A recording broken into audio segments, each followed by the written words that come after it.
Bien, entonces vamos a ver ciertos contenidos de nuestra quincena 2 en esta presentación y vamos a comenzar con lo que son las operaciones, los múltiplos y los factores. ¿Ya? Ahora, em, tenemos varias cositas acá, vamos a ir analizando cada una de ellas. Y lo primero que tenemos es que en ocasiones nosotros podemos estimar un resultado al resolver un problema aditivo y luego comprobarlo con las operaciones de adición y sustracción. ¿Qué significa esto? Muchas veces nosotros cuando vemos operaciones relacionadas, por ejemplo, con la vida cotidiana, muchas veces nosotros podemos relacionarlo o podemos calcularlo de manera mental, pero siempre es importante poder resolver, ¿cierto? O comprobar utilizando operaciones de adición y sustracción cuando yo no estoy 100% seguro del resultado. Entonces, siempre nosotros es bueno tener a la mano este tipo de herramientas. Ahora, cuando nosotros tenemos operaciones múltiples, ¿cierto? Donde no solamente hay multiplicación y sustracción, sino que también hay operaciones como multiplicación y división, siempre nosotros tenemos que tener una prioridad de las operaciones. Ahora, la Profesor, prioridad, ¿sí? esto se escribe, ¿cierto? No, porque esto yo se lo voy a enviar por correo. Bueno, gracias. Ya. Bien, ahora, la prioridad cuando yo tengo muchas operaciones en un ejercicio va a ser primero resolver los paréntesis. Ya eso va a ser como lo más importante que ustedes tienen que tener en consideración al momento de hacer estos tipos de ejercicios. Luego, como número 2, luego de resolver los paréntesis, van a tener que resolver las multiplicaciones y las divisiones. Pero esto tiene que ser resuelto de izquierda a derecha. ¿Qué significa esto? Que si a la izquierda hay una división y a la derecha una multiplicación, no es que ustedes van a hacer primero la multiplicación y luego la división, sino que tiene que ser sí o sí la operación que está a la izquierda va a ser más importante y van a tener que resolverla primero que la operación que está a la derecha. Ya, eso va a ser esencial, ya que muchas veces nos encontramos, por ejemplo, con problemas, los típicos problemas que hay en las redes sociales de matemática que nadie puede resolver o que todos dicen uno y todos dicen otro resultado. Ya, acá está la clave. Siempre va a ser, claro, la multiplicación y la división resueltas como segundo lugar, pero resueltas de izquierda a derecha. ¿Ya? Y esa es como la clave que muchos se olvidan. Ahora, lo mismo va a ser para la adición y la sustracción. También va a ser resuelta de izquierda a derecha para no tener problemas ni complicaciones con los resultados finales. Bien. Ahora, otras cosas principales que nosotros vamos a ver ahora, que vamos a recordar, son con respecto a los múltiplos y los factores. Y en este primer caso, los múltiplos, dice que un múltiplo de un número natural corresponde al producto que se obtiene al multiplicar dicho número por otro número natural. Por ejemplo, los múltiplos de 3 va a ser el 3, el 6, el 9, el 12, el 15, etc. Por entonces, cuando nosotros hablamos del múltiplo de un número, estamos viendo los resultados que están en la tabla del número. Por ejemplo, los múltiplos del 3 son todos los números que están en la tabla del 3. Los múltiplos del 2 son todos los números que están en la tabla del 2. O sea, 2, 4, 6, 8, 10, 12, 14. Y nosotros acá vamos a tener infinitos elementos. Por eso aquí dice, ¿cuántos elementos tiene este conjunto? Este conjunto va a tener infinitos elementos. ¿Por qué? Porque yo, fíjense bien, estoy 3 por 1, 3 por 2, 3 por 3, 3 por 4, 3 por 5, 3 por 6, 3 por 7, 3 por 8, 3 por 9, 3 por 10, y eso se va infinitamente. Entonces significa que este conjunto va a tener infinitos resultados, ¿cierto? Va a tener infinitos elementos. Entonces, cuando nosotros hablamos del múltiplo de un número, vamos a hablar de ese número multiplicado por todos los naturales, ¿ya? Entonces, si nosotros queremos hablar de los múltiplos del 5, 5, 10, 15, 20, 25, 30, 35, 40, etc. ¿Ya? Nosotros queremos hablar de los múltiplos del 10, 10, 20, 30, 40, 50, 60, 70, 80, 90, 100. ¿Ya? Entonces, múltiplos es los números que están en la tabla de ese número. ¿Bien? Eso es como para que quede bien clarito. Ahora, el múltiplo tiene mucha relación con respecto a lo que es el mínimo común múltiplo, ¿ya? Porque también, ¿cierto? Está su nombre asociado, ¿ya? Pero cuando el mínimo común múltiplo, o el MCM, que también se denomina de esa manera, de dos o más números naturales, corresponde al menor de sus múltiplos comunes, ¿ya? Entonces, por ejemplo, si nosotros queremos sacar el mínimo común múltiplo entre 3 y 4, significa que yo tengo que calcular por una parte los múltiplos de 3 y los múltiplos de 4. Por ejemplo, en los múltiplos de 3 voy a tener 3, 6, 9, 12, 15, 18, 21. En los múltiplos de 4 voy a tener 4, 8, 12, 16, 20, 24, 28, etc. Ahora, ¿cuál es el número que se repite en ambos conjuntos y que sea, o el primer número que se repite en ambos conjuntos? En este caso va a ser el 12. Si se fijan acá, el 12 se va a repetir. Acá, igual después del 21 viene el 24 y se va a repetir con el 24 de abajo, pero ese no es el mínimo. ¿Se fijan? Porque acá es importante encontrar al menor de sus múltiplos comunes. Por lo tanto, acá entre el 3 y el 4 van a haber muchos múltiplos en común. El 12, el 24, el 36, el 48, etc. Pero lo importante es poder identificar cuál es el más pequeño de ellos. Entonces, en este caso, para el mínimo común múltiplo, lo que vamos a hacer es escoger al múltiplo más pequeñito entre ambos, que va a ser en este caso el 12. ¿Ya? ¿Por qué? Porque en el múltiplo de 3 tenemos 3, 6, 9, 12, y en los múltiplos de 4 tenemos 4, 8, 12. Entonces el 12 es el número más pequeño que se va a repetir al calcular sus múltiplos. Y eso es lo que nosotros denominamos mínimo común múltiplo. Ahora, si tuviéramos el mínimo común múltiplo, por ejemplo, de tres números, por ejemplo, 2, 3, 4, ahí tenemos que tener, ¿cierto?, los múltiplos del 2 también, y colocar 2, 4, 6, 8, 10, 12, 14, 16, y ver cuál es el número más pequeño que se repite en los tres. ¿Ya? Pero eso vamos a verlo más adelante, ¿cierto? Cuando tengamos nuestros ejemplos, ¿ya? Ahora, saliéndonos de los Profe, múltiplos, ¿sí? profe, la Sofía me dijo que su internet está malo, así que su internet está mal, así está, Ya, no le va muy bien, así que me dijo que le ok, diga a usted. ya. Muchas gracias. Dígale que yo lo voy a dejar justificada por la inasistencia y que después está atento al correo que ahí voy a enviar toda la información, ¿ya? Así que muchas gracias. Bien, ahora, ¿en qué estábamos? Cuando yo voy a calcular el mínimo común múltiplo, lo que ustedes están viendo acá no es la única forma en cómo yo voy a poder calcular un mínimo común múltiplo. Ya si uno busca, por ejemplo, en internet o en alguna otra red, nosotros podemos darnos cuenta que hay varias formas de poder calcular este mínimo común múltiplo. ¿Ya? Existen muchas técnicas para poder hacerlo. ¿Ya? Y esta es solamente una de las tantas que hay. ¿Ya? Para que ustedes lo sepan. ¿Ya? No es que, por ejemplo, ustedes lleguen a buscar en algún libro cómo calcular el mínimo común múltiplo y van a encontrar otro método. Ya, ese es otro método. ¿Ya? No es que esto sea la única forma de poder calcular. Bien. Ahora, pasemos a este último término, que es factores, y leamos acá, ¿cierto?, a qué se refiere. Dice, los factores de un número natural son los números cuyo producto es igual al número natural. Por ejemplo, los pares de factores del 12 son 12 y 1, 2 y 6 y 3 y 4. ¿Ya? Entonces, los factores de un número, ya, vamos a decir que, por ejemplo, los factores del 12 van a ser 1 y 12, porque 1 por 12 es 12. Los factores del 12 también van a ser el 2 y el 6, porque 2 por 6 es 12. Y los factores del 12 van a ser 3 y 4, porque es 3 por 4 12. ¿Ya? Ahora, ¿los factores pueden ser más números? Sí. Por ejemplo, del 12 puede ser 2 por 2 por 3. ¿Ya? Entonces, los factores van a ser los numeritos por los cuales se va a multiplicar y va a formar el número. Por ejemplo, los factores del 4 es 2 por 2. ¿Cierto? Porque el 2 y el 2 da 4.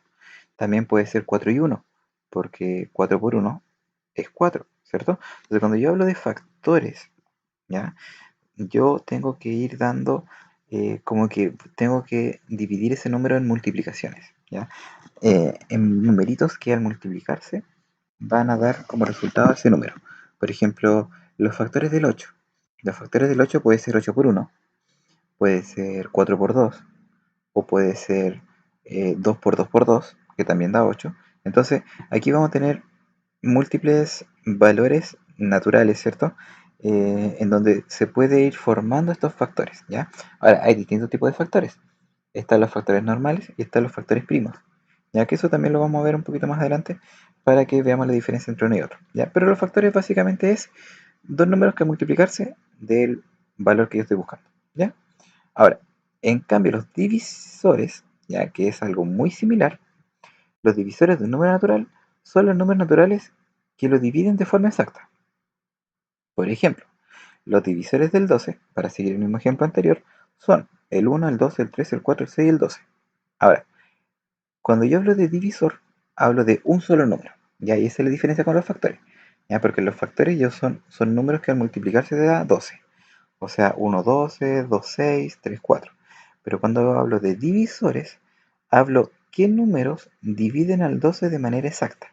O sea, por ejemplo, el 1 lo divide de manera exacta porque es 12 dividido en 1. Entonces, no hay más que hacer. Por ejemplo, el 2 lo divide de manera exacta porque 12 dividido 2 es 6. El 3 también lo divide de manera exacta porque 12 dividido 3 es 4. Luego 12 dividido 4 también, o sea, el 4 también es un divisor, puesto que 12 dividido 4 me da 3. Luego el 6 también es divisor porque 12 dividido 6 es 2. Y el 12 también es divisor del 12 porque 12 dividido 12 da 1. Entonces, si se fijan, todos los valores por los cuales yo puedo dividir un número y da exacto. ¿Ya? Entonces, cuando yo pido los divisores, estoy obligado a encontrarlos todos. ¿Ya? Eso es como una restricción que de repente a algunos se les complica porque cuando los números son muy grandes, encontrar los divisores de repente es muy tedioso porque tienen que buscar muchos números. Entonces, y esos números tienen que dividir exacto, por ejemplo, el 12. Ahora, por ejemplo, no sé, los divisores del 8, para seguir con el ejemplo que habíamos visto antes. Los divisores del 8 va a ser el 8, porque da 1. El divisor del 8 va a ser el 4, porque 8 dividido 4 es 2. El otro divisor del 8 va a ser el 2, porque 8 dividido 2 es 4. Y el otro divisor del 8 va a ser 1, porque 8 dividido 1 es 8. Entonces ese divisor del 8 va a tener 4 números, va a tener 4 divisores. Entonces, y así sucesivamente con los otros números naturales por los cuales yo tengo que encontrar un divisor, ya que también son actividades que vamos a resolver. Ahora, hablemos de los números primos, ya, y también vamos a ver, ¿cierto?, este concepto de factores primos que lo habíamos visto en la diapositiva anterior, en donde dice que un número primo, ¿ya?, es aquel número natural mayor que uno. Ojo acá, el número primo siempre es mayor que uno, que tiene solo dos divisores, que es el número uno y el propio número. Por ejemplo, el 5 es primo porque solo se divide por uno y por 5, ¿ya? Entonces, si el natural se divide por su propio número y por uno y por ninguno otro, se va a llamar primo. Por ejemplo, ¿qué otro número natural va a ser primo? Por ejemplo, el 3. El 3 yo lo puedo dividir por 3 y por uno para que me dé exacto. O sea, tiene solamente dos divisores. ¿Qué otro número más puede ser primo? El número 13. El 13 yo lo puedo dividir por uno y por 13. No puedo dividirlo por ningún otro más. ¿Qué otro más puede ser primo?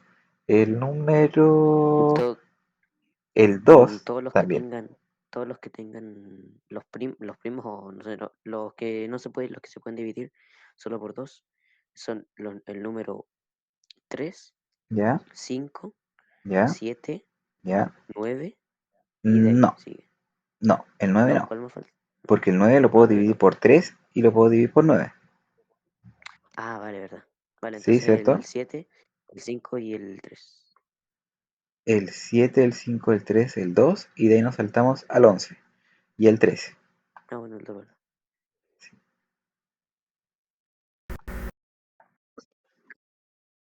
Todos los números que lleven esos números, entonces son los que se dividen solo por dos. Por Es... el mismo y el Sí, 9. sí. Entonces, claro, entonces el número primo más pequeñito que nosotros vamos a encontrar va a ser el 2. Y de ahí en adelante, ¿cierto? Vamos a ir encontrando otros números primos, pero no necesariamente van a ir como de 2 en 2 ni de 3 en 3. Ya, esto es una progresión que no tiene un sentido lógico para encontrar un número, una fórmula para poder encontrarlos a todos. ¿Ya? Aún no hay una fórmula específica para encontrar a todos los números, números primos. ¿Ya? Solamente hay algunas fórmulas para encontrar los primeros n números, pero no todos. ¿Ya? Ahora, ¿pero qué va a pasar si el número natural tiene más de dos divisores? Por ejemplo, el 9. El 9 que tiene divisor por 3, tiene divisor por 9 y tiene divisor por 1. Esos números que tienen más de dos divisores es un número compuesto, ¿ya? A diferencia del número primo que tiene solamente dos. Y acá aparece un ejemplo, el 10. El 10 es divisible por 1 por 2, por 5 y por 10. Por lo tanto, eso es un número compuesto. Entonces el número primo se va a dividir solamente por el mismo número y por 1, y el compuesto se va a dividir por más de dos números. O sea, si tiene más de dos divisores, significa que el número es compuesto. Ahora, todo número compuesto, ya que también es importante, se puede escribir como el producto de factores primos. Por ejemplo, el 10 se escribe como 2 por 5. Entonces, todo número compuesto lo puedo escribir como una multiplicación de números primos. ¿Ya? Eso es importante. Por ejemplo, el 8. El 8 es un número compuesto, porque se divide por 2, se divide por 4, se divide por 8, se divide por 1. Pero el número 8 lo puedo escribir como una multiplicación de factores primos, como un producto de factores primos. Y el 8, para escribirlo como un producto de factores primos, tengo que ocupar puros números primos para poder escribir el 8. Por ejemplo, el 8 vendría siendo 2 por 2 por 2. ¿Ya? No puedo escribir 2 por 4, porque el 4 no es primo, porque el 4 se puede dividir por 2, por 4 y por 1. Pero estos factores primos, que es muy importante poder determinarlos, se realiza utilizando una descomposición de factores primos, que es lo que se llama. ¿Ya? Y en esta descomposición de factores primos, uno puede escribir el número como un producto de numeritos primos. En este caso el 10 lo escribimos como 2 por 5, el 8 lo podemos escribir como 2 por 2 por 2, el 9 lo podemos escribir como 3 por 3, y todos los números compuestos se pueden escribir con factores primos. Todos, todos, todos. ¿Ya? Así que eso es más o menos lo que vamos a ver también en las actividades. Bien, ahora, pasemos a otro lado. Las fracciones y los números mixtos. ¿Ya? También recuerden que en el ítem 1 estuvimos viendo fracciones, cómo se transforman de número mixto, ¿cierto? Entonces aquí tenemos el contenido asociado a esos ejercicios. Ahora, las fracciones se clasifican en clasificaciones de fracciones en fracciones propias, que es donde son menores a un entero, ya que el numerador es menor que el denominador. Por ejemplo, el numerito de arriba es menor que el numerito de abajo, y eso va a ser siempre menos de un entero. Ya todas las fracciones propias no alcanzan a ser un entero. ¿Ya? Y eso sería como nuestro primer tipo de fracción. Luego, tenemos las fracciones que equivalen a la unidad, que es en donde el numerador es igual al denominador. Por ejemplo, 3 partido en 3, 5 partido en 5, 10 partido en 10, 12 partido en 12, porque siempre eso va a dar 1, ¿ya? Porque al dividir 3 partido en 3 da 1, ¿cierto? Porque es un entero, ¿ya? Y por último tenemos las fracciones impropias, que son las fracciones que son mayores a un entero, ya que el numerador es mayor que el denominador, ¿ya? Y en este caso es al revés de la fracción propia, ¿ya? Y en este caso, esta fracción impropia va a tener otra, otro significado, ¿cierto? O otra equivalencia que va a ser nuestro número mixto, que es lo que tenemos abajito, ¿ya? Entonces, las fracciones pueden ser tres. Puede ser la fracción propia, que es menor a 1, puede ser la fracción equivalente a la unidad, que es igual a 1, y la fracción impropia, que es mayor a 1. Eso es básicamente lo que tenemos arriba. Y abajito tenemos un análisis mayor a lo que es la fracción impropia. Ahora, ¿qué particularidad tiene esta fracción impropia? Primero, que el numerador dijimos que era mayor que el denominador, su valor siempre va a ser mayor que 1, y se puede hallar un número mixto equivalente a ella, que esta es la parte importante. Por ejemplo, en el 10 partido en 6, yo lo puedo transformar en número mixto. ¿Y cómo se hace para transformar en número mixto? Si divide el 10 con el 6 en el 10 cae una vez, y sobran 4. Si se fijan, acá tienen 6 por 1, 6, restan, queda 4. Por lo tanto, el resultado es la parte entera del número mixto, el resto que queda es el numerador, y el divisor se conserva como denominador. Entonces, 10 partido en 6 es equivalente a tener un entero 4 sextos. Y esa es la forma en cómo yo puedo transformar una fracción propia en número mixto. Ahora, este número mixto, por otra parte, ¿cierto? Que es lo mismo que nosotros habíamos visto acá abajito, dice que está formado por un número entero, por ejemplo acá el 1, y una fracción propia, por ejemplo el 4 sexto. Y su valor siempre es mayor que 1. ¿Ya? Esa es la particularidad también del número mixto. Y ese número mixto se puede transformar en una fracción impropia equivalente a él. Y por ejemplo, para poder transformar un número mixto, por ejemplo el 3 entero 2 quintos, lo que tenemos que hacer es multiplicar el entero por el denominador, por ejemplo 3 por 5, y luego sumar el numerador, que es 2. y luego todo obviamente se divide por 5. Se mantiene el denominador. Por lo tanto, acá para transformar ese número mixto 3 enteros 2 quintos, quedaría 3 por 5 15, más 2 17, y el 5 se mantiene. Por lo tanto, 3 enteros 2 quintos es igual a 17 quintos. ¿Ya? Esa es la forma, ¿cierto?, en cómo yo estoy transformando de fracción impropia a número mixto o viceversa. ¿Ya? Entonces, esos son como un resumen, ¿cierto?, de lo que son las fracciones y estos números mixtos. Ahora, las fracciones propias, como acá dice, ¿cierto?, positivas, se ubican entre el 0 y el 1 en la recta numérica, mientras que las fracciones impropias positivas se ubican a la derecha del 1. ¿Ya? Por otro lado, las fracciones y los números mixtos pueden representarse en la recta numérica. En ella puedes establecer relaciones de orden y de equivalencia, y para determinar la ubicación de una fracción puedes dividir equitativamente cada entero en tantas partes como indica el denominador y luego considerar las partes que indica su numerador. Entonces, por ejemplo, si yo quiero colocar un 3 cuartos, mi entero lo divido por 4 y pinto en la posición 3, ¿cierto? Porque serían 3 cuartos. Entonces, de esa manera es como mucho más cómodo poder ubicar, ¿cierto?, estas fracciones en la recta numérica, que también son actividades que debemos revisar. Bien, ahora, para la adición y la sustracción de fracciones y números mixtos y fracciones, eh, vamos a tener dos situaciones, ¿cierto? Cuando tenemos igual denominador y distinto denominador. ¿Ya? Lo primero, para cuando son de igual denominador, ustedes saben que cuando tenemos igualdad de denominadores, simplemente nosotros tenemos que sumar los numeradores, ¿ya?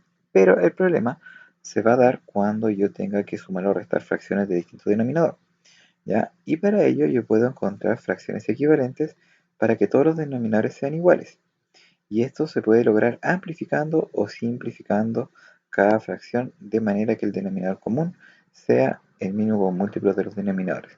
Que era como en un ejemplo que yo les había mostrado, ¿cierto?, en los ejercicios que vimos en la clase pasada, en donde nosotros teníamos que amplificar la fracción para poder formar esta igualdad de denominadores y poder realizarlo de una manera más rápida.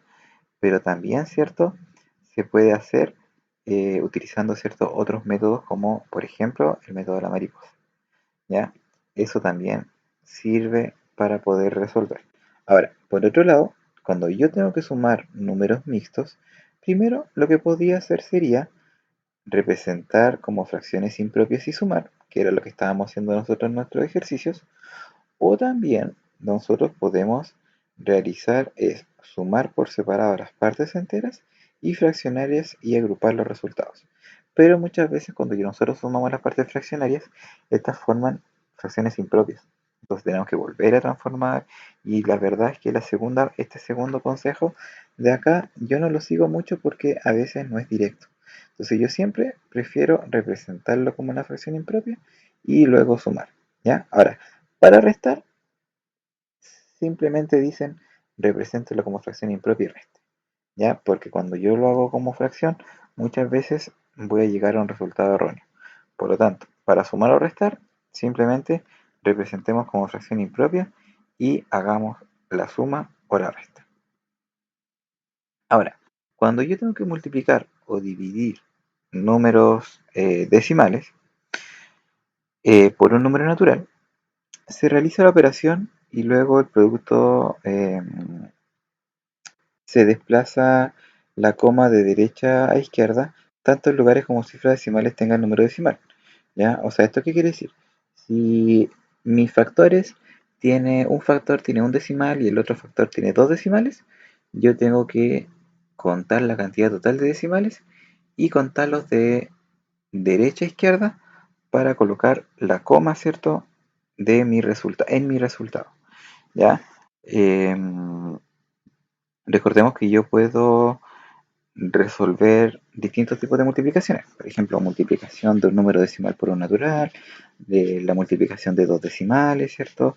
De un decimal por un 100, 1000, 10.000, 100.000, ¿ya? Y todo eso, por lo general, siempre va a ser en relación al mismo tipo de ejercicio. Por ejemplo, cuando yo multiplico un decimal por un natural, simplemente cuento la cantidad de números decimales que tiene este número decimal y las cuento y desplazo la coma de derecha a izquierda tanto en lugares como cifras decimales tenga el decimal. Cuando yo multiplico por números decimales por 10, 100, 1000, 10.000, lo único que hacemos es correr la coma. Tanto ceros como cifras tenga el segundo factor. Por ejemplo, acá si yo tengo un 2,54 y lo multiplico por 1000, significa que esos 1000, como tiene 3 ceros, significa que esa comita de acá la voy a correr 3 posiciones. Pero como acá tengo 2, simplemente acá le puedo agregar ceros para que se vean las 3 posiciones. Por lo tanto acá, de la coma que estaba entre el 2 y el 5, voy a saltar un espacio, dos espacios, tres espacios y voy a colocar mi coma formando el número 2540. Bien, entonces ahí yo puedo ir haciendo mis ejercicios multiplicando por 1000, por 10, por 100 y eso va a ser muy fácil y rápido, ya que solamente tengo que trasladar la comita. Ahora, pero para resolver una multiplicación de dos números decimales, se realiza la operación y se desplaza la posición de la coma de derecha a izquierda, tantas posiciones como cifras decimales tengan en conjunto ambos factores. Entonces, a diferencia del primer ejemplo de arriba, que solamente tenía decimal el primer término, acá yo tengo que sumar los decimales del primer factor y del segundo factor, y luego que sume esos decimales, se coloca la comita cierto correspondiente. ¿Ya? Ahora, para calcular el cociente o calcular la división de una división de números decimales, lo que hacemos es amplificar el dividendo y el divisor por múltiplos de 10, o sea, correr mi comita de la derecha para que transformemos estos valores decimales en números naturales. ¿Ya? Y luego se resuelve la división como dos números naturales cualquiera. ¿Ya? Entonces acá en este caso, cuando nosotros nos tocan las divisiones con decimales, lo que tenemos que hacer es trasladar mi comita tanto como yo lo desee para que se transformen en números naturales. Y luego de que estén transformados en números naturales, yo divido de manera normal. ¿Ya? Entonces esa es como la única restricción que van a tener para la división de decimales, ¿ya? Donde no hay mucho, no van a haber complicaciones propiamente tal, ¿ya? Pero igual vamos a ver ejemplos para que ustedes vean cómo se resuelve, ¿ya? Ahora, lo último que vamos a ver nosotros acá es en relación a las razones y los porcentajes, que también ustedes lo vieron el año pasado. Entonces, lo que acá tenemos es que nosotros con las razones es una comparación. Y acá hay un ejemplo en donde dice que podemos comparar la cantidad de bolsas rojas y la cantidad de bolsas azules usando una razón. Por ejemplo, si nosotros quisiéramos comparar dos colores de bolsas, por ejemplo, entre el número de bolsas rojas y el número de bolsas azules, por ejemplo, es de 12 a 4. ¿Ya? Eso es así como se lee. ¿Ya? Porque muchos de repente lo pueden confundir con la división y decir 2 dividido 4. ¿Ya? Pero en realidad cuando yo estoy hablando de una razón, la razón siempre se va a leer 2 es a 4, ¿ya? ¿Esto qué quiere decir? Que lo que estamos comparando es que cada dos bolsas rojas van a haber 4 azules. O sea, cada dos bolsas rojas tengo 4 bolsas azules. ¿Sí? Eso es como lo que se compara. ¿Ya? Ahora, los términos de una razón tienen un orden. Y este orden es muy importante. ¿Ya? Por ejemplo, lo que está a la izquierda va a llamarse antecedente y lo que está a la derecha se va a llamar consecuente. ¿Ya? Por lo tanto, acá el antecedente de la razón 2 es a 4 va a ser 2 y el consecuente va a ser 4. ¿Ya? Ahora, como yo les decía, el orden de los términos de una razón es muy importante, porque por ejemplo, 3 es a 1 no es lo mismo que 1 es a 3. Siempre hay que respetar el orden de los términos que estamos comparando. Ok, entonces, el antecedente no se puede confundir con el consecuente, ¿ya? Por ejemplo, si yo tengo el 3 es a 1, el antecedente es 3, el consecuente es 1. Por lo tanto, acá, si yo lo doy vuelta, me va a cambiar todo. Entonces, no se puede. ¿Ya? Así que ahí tenemos que tener en consideración. Ahora, más abajito dice que dos o más razones van a ser equivalentes si representan la misma relación entre las cantidades de los elementos. Y para obtener las razones equivalentes, podemos multiplicar o dividir los términos de una razón por un mismo número. Por ejemplo, las siguientes razones son equivalentes. Y por ejemplo acá vamos a ver que el 2 es a 3 es equivalente al 4 es a 6 y es equivalente al 8 es a 12. ¿Por qué? Porque si se fijan, si 2 es a 3 lo multiplico por 2, por ejemplo 2 por 2 por 4 y 3 por 2 son 6, voy a tener que es su equivalente. Por ejemplo, es más, esa primera razón de arriba, 2 es a 4, va a ser equivalente a la razón 1 es a 2. ¿Por qué? Porque es el doble de la primera. El consecuente es el doble del antecedente. Por lo tanto, cuando el consecuente es el doble del antecedente, va a ser una razón equivalente. Bien, entonces eso nosotros es como que si nosotros imaginémonos que tuviéramos esto como una fracción y nosotros la amplificáramos o la simplificáramos, ¿ya? Entonces, acá abajito vemos como una especie de amplificación del 2 a 3 y también puede ser equivalente a tener una simplificación, ¿ya? Entonces, ambos valores, ¿cierto?, son equivalentes.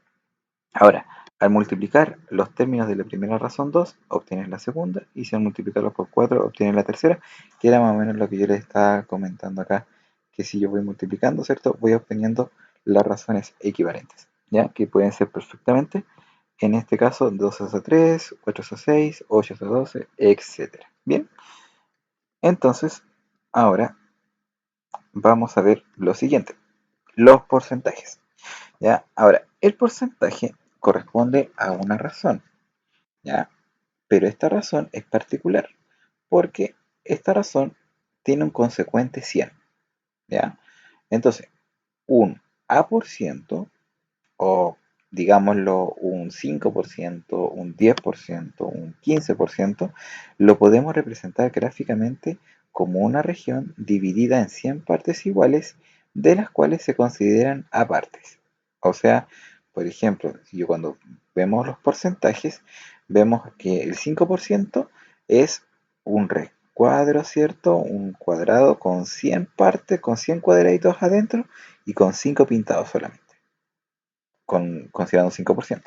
Si fuese, no sé, por un 50%, tendría 50 cuadraditos de 100 pintados, ¿ya? Entonces se puede representar como una razón, ¿ya? Ahora, ¿podemos representar un porcentaje como una fracción con denominador 100?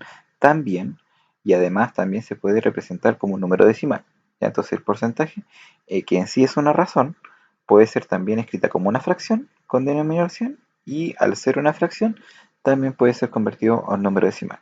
Ahora, para calcular un porcentaje podemos aplicar el concepto de razón equivalente o también podemos multiplicar el porcentaje expresado como fracción o también como número decimal por el total considerado. Por ejemplo, si yo quiero el 5% de 20, tengo que expresar eso como un decimal y multiplicarlo por el 20. Y así también voy a obtener el resultado para calcular ese porcentaje. Bien, y eso sería, ¿cierto?, la presentación que les tenía preparada como el PowerPoint, que yo se los voy a enviar a sus correitos para que lo tengan archivado y lo puedan revisar más adelante, puesto que aquí está la materia, ¿ya? Y acá, ¿cierto? Nosotros ya habíamos comenzado a calcular y a desarrollar, ¿cierto?, nuestras actividades, ¿ya? Y vamos a terminar de ver rapidito algún par de ejercicios de acá. Yo creo que vamos a revisar el, el K y el L, ¿ya? Porque estos son como valores que van a estar como un poquito más, para algunos, un poquito más difíciles. Y algunos de ustedes recuerden que tienen que ir haciéndolo solitos, ¿ya? Entonces vamos a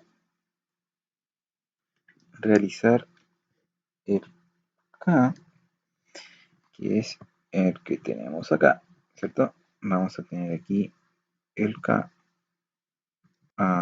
el K. Y vamos a escribir. Vamos a tener el 2,458 dividido 0,2. ¿Y qué vamos a hacer acá? Lo primero, dijimos que cuando nosotros tenemos este tipo de situaciones, vamos a convertir la expresión en un número natural. Por lo tanto, lo que yo debo hacer es trasladar mi comita, en este caso, uno, 2, 3 espacios, hasta acá, ¿ya? Por lo tanto, eso también se debe trasladar 3 espacios. Entonces, aquí va a ser equivalente. Si yo transformo este numerito y corro mi coma 3 espacios, voy a quedar con el número 2458. ¿Ya? Entonces, lo que hice acá fue, vamos a escribirlo en rojito para que, lo que hice acá fue multiplicar por 1000. ¿Ya? Multipliqué por 1000 lo de la izquierda y lo de la derecha. Entonces, multipliqué por 1000 me da 2458. Y si acá multiplico por 1000 y corro mi coma 3 espacio, me va a quedar el número 200, ¿cierto? Coloco 1, 2, 3 y queda el número 200. Por lo tanto, ahora mi división, que era 2,458 dividido 0,2, que se veía algo tan complicado, simplemente ahora se transformó en un 2458 dividido 200. Y eso es muy fácil, ¿cierto?, de desarrollar, puesto que acá simplemente yo tengo que colocar mi comita y yo digo, ¿cuántas veces cae el 200 en el 245? Cae una vez, ¿cierto? Entonces, 1 por 200 son 200 y al restar me sobran 45. Bajo la cifra siguiente, que es el 8, y formo el 458. Ahora, el 200 en el 458 cae dos veces y 2 por 200 son 400. Por lo tanto, me va a sobrar 58. Como no tengo más cifras para bajar, voy a colocar una coma y voy a agregar un 0 al resultado. Y voy a calcular cuántas veces cae el 200 en el 580. El 200 en el 580 cae dos veces solamente, porque 2 por 200 son 400 y me va a sobrar 180. Por último, como no tengo más cifras y ya tengo la coma, le puedo añadir un 0 y puedo calcular cuántas veces cae el 200 en el 1800 y el 200 en el 1800 cae 9 veces, entonces 9 por 200 son efectivamente 1800 y al restar me da 0. Por lo tanto, termina mi ejercicio. Entonces, el resultado va a ser 12,29. Ahora, recuerden que todo esto, si desean, lo pueden ir comprobando con su calculadora para poder ver que efectivamente el resultado da bien. ¿Ya? Ahora, es el procedimiento que ustedes deben seguir el de acá. ¿Ya? Recuerden que ustedes pueden ir haciendo las divisiones con restas o las divisiones directamente sin la resta. ¿Ya? Eso yo se lo dejé como opcional. ¿Ya? Simplemente les puedo destacar que si lo hacen con resta va a ser más difícil que se equivoquen. ¿Bien? Ahora, veamos el I, no, acá el L, perdón, para que veamos cómo se hace un ejercicio combinado. Y lo vamos a escribir acá y lo vamos a desarrollar acá al ladito. L. Entonces, en el L vamos a tener 0,75 por 0,1 más 1,5 y dividido en 2. Entonces, vamos a hacer nuestro ejercicio acá para que resolvamos de la manera correcta. Primero, acá vamos a tener una multiplicación, una suma y una división. Por lo tanto, lo primero que voy a desarrollar por un lado es la multiplicación y por otro lado voy a hacer la división. ¿Ya? Eso es lo primero que voy a tener que desarrollar. Entonces, en el primer caso voy a tener que multiplicar, de hecho voy a hacer la multiplicación acá al ladito para colocar directamente el resultado y voy a decir 0,75 multiplicado 0,1 son los dos decimales, por lo tanto me voy a poner a multiplicar. Y digo 1 por 5, 5, 1 por 7, 7, 1 por 0, 0. Como acá tengo otro número, coloco el espacio y digo 0 por 5, 0, 0 por 7, 0, 0 por 0, 0.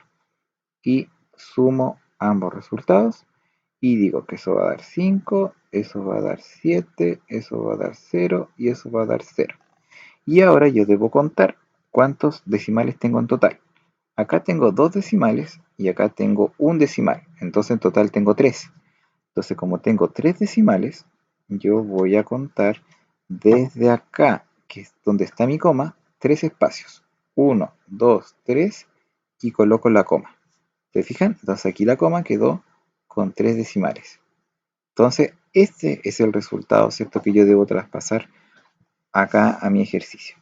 Entonces acá yo voy a colocar 0,075 más el resultado de esta división, que lo vamos a resolver acá.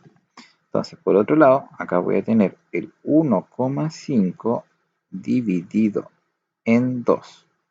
Entonces acá lo que voy a hacer es transformar este numerito para que quede como un entero y lo voy a multiplicar por 10, ¿cierto? Entonces multiplico el 1,5 por 10, me queda 15, multiplico el 2 por el 10, me da 20, y ahora que tenemos números enteros, voy a hacer la división. Entonces, yo digo, ¿cuántas veces? Bueno, aquí tengo que dividir todo, ¿cierto? ¿Cuántas veces cae el 20 en el 15? El 20 en el 15 cae 0 veces. ¿Y cuánto sobra? 0 por 20 es 0. Si resto me quedan 15. Como no tengo más cifras, puedo colocar una coma, puedo colocar un 0. Y yo digo, ¿cuántas veces cae el 20 en el 150? Y el 20 en el 150 caen 7 veces. Entonces yo digo 7 por 20 es 140 y al restar me sobran 10. Como tengo una coma, le puedo agregar un 0 y ahora yo digo el 20 en el 100 caen 5 veces. Y 5 por 20 es 100 y me sobra 0. Por lo tanto, termina mi ejercicio. Entonces ahora yo voy a escribir que 1,5 dividido 2 me da 0,75. Y finalmente, como ya yo no tengo ninguna multiplicación ni ninguna división, voy a resolver la suma de esos dos números decimales. Ahora, recordemos que para sumar esos números decimales tenemos que hacerlo de manera ordenada. Por ejemplo, voy a tener el 0,075 y acá voy a tener el 0,75 y los voy a sumar. Pero para no confundirme, le puedo añadir un 0 acá abajito sin ningún problema, puesto que recuerden que estos números tienen infinitos 0 a la derecha. Así que yo se lo voy a completar para no equivocarme. Entonces empiezo a sumar. 5 más 0 es 5, 7 más 5 es 12, 7 más 1 serían 8 y esto me daría 0. Por lo tanto, el resultado final me daría 0,825. ¿Se fijan? Y aquí tenemos, ¿cierto?, nuestro resultado final de mi ejercicio L, que lo voy a escribir acá abajito. Vamos a colocar que esto era 0,825. ¿Ven? Y ahí ya tendría, bueno, ahí faltan esos dos ejercicios que son súper facilitos de hacer, que eso los van a hacer ustedes. Y acá más encima los cálculos los deben hacer con calculadora, así que se está permitido a esto realizarlo de manera directa. ¿Ya? Luego acá escribir tres múltiplos, 11 por 1, 11 por 2 puede ser, lo mismo con el 15, 19 y 35. Acá encontrar los mínimos como múltiplo entre esos números, después descomponer en factores primos, ya escribirlos como numeritos primos, y así sucesivamente con las otras actividades. Bien, entonces lo ideal es que, bueno, hoy día, ¿cierto?, ustedes puedan continuar con las actividades, ¿cierto?, que están propuestas, seguir avanzando. Sé que muchos ya las tienen listas, ya, pero si quieren pueden ir revisando con el PowerPoint que les voy a enviar para que vayan también teniendo todos los cálculos respectivos. Bien,